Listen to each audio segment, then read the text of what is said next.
Howdy, Immortalium here, and today I'm going to be reviewing the complete series of Bunny Drop, also known as Usagi Drop. If you're familiar with me, you will know that I'm a big advocate for josei manga.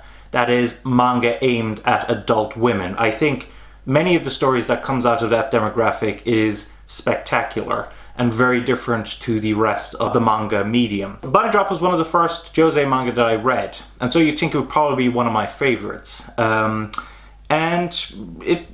certain issues with that, which restrict it from becoming one of my favorites. And I'll explain more about it, but let's get started with the story. So, what is the story of Bunny Drop? Bunny Drop follows a character called Daikichi, who is a 30-year-old bachelor who has come to his grandfather's funeral. Now, while he's at the funeral, he notices that there's a girl there that he's unfamiliar with, a little girl, and he asks around who she is, and after a while he manages to figure out that the girl is his grandfather's illicit love child. No one knows who the mother is, no one knows where the mother is, and everyone's trying to figure out what to do with this little girl. And while at a meeting, like a family meeting, they're discussing the options for it. Like, they're asking, like, can you take her, can you take her? And Daikichi becomes frustrated because he realizes that everyone is kind of approaching the same option, which is to put her in an orphanage. And he ends up deciding to actually take her home and take care of her. But of course, since he is the 30-year-old bachelor with no experience of raising a child, there's a lot of issues that he has to figure out as he becomes a single parent. And that's how the story begins. And for a lot of this story, it is really, really lovely. It follows the efforts of Daikichi to become a good father to Rin, and also Rin trying to figure out her place in the world.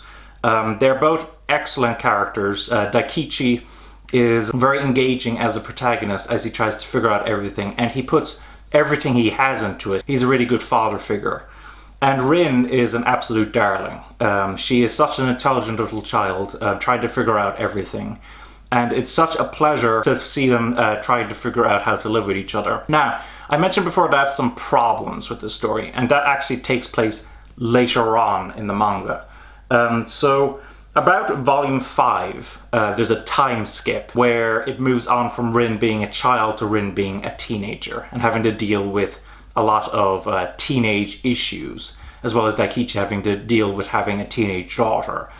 And for the most part at the time, it's still a really good read. The problem arises as we approach the conclusion of the manga, which interestingly, there's 10 volumes here, but the conclusion of the manga is actually in volume 9. I'll explain more about volume 10 in a little bit. But as we approach the conclusion of the manga, you start to realize that the story is going in a very strange direction. And it's a direction that was very controversial when it came out. And a lot of people hated it. And I have to say that I'm one of those people who absolutely hates the ending of this manga. I think it ruins so much of what had happened before.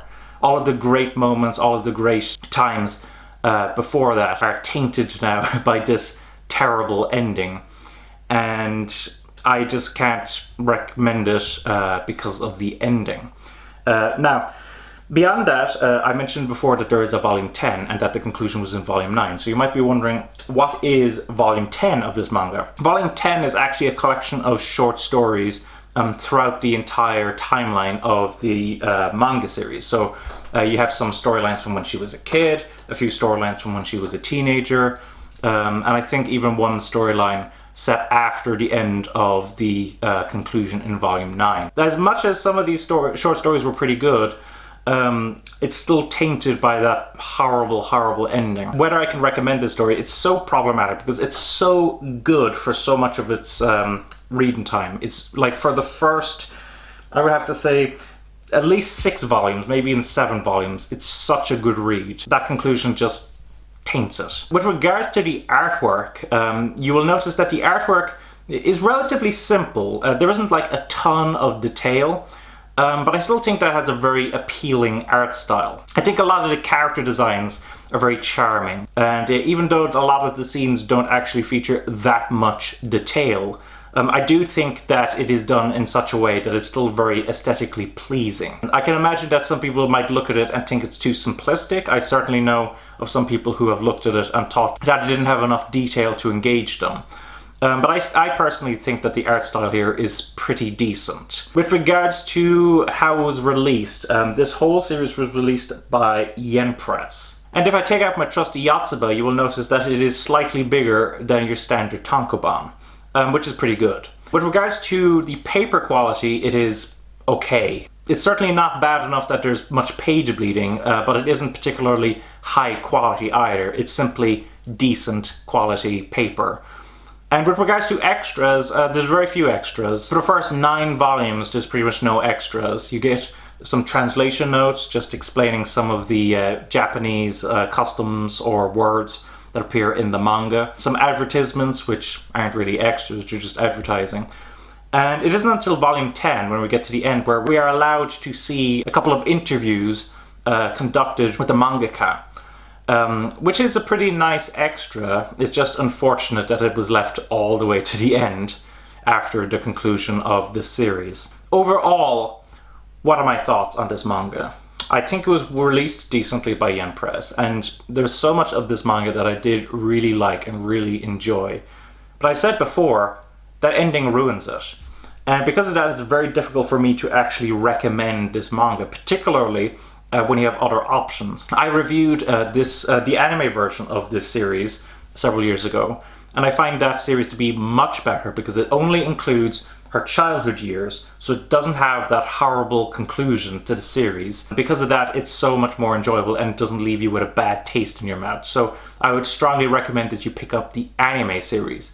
If you want to see more of their life, I guess you could pick up a couple of volumes from when she is a teenager, but it's very hard for me to recommend it since you will be working towards that conclusion. So overall, do I recommend this? Not really. Pick up the anime instead. So thanks for watching. Don't forget to comment, rate, subscribe, and bye-bye.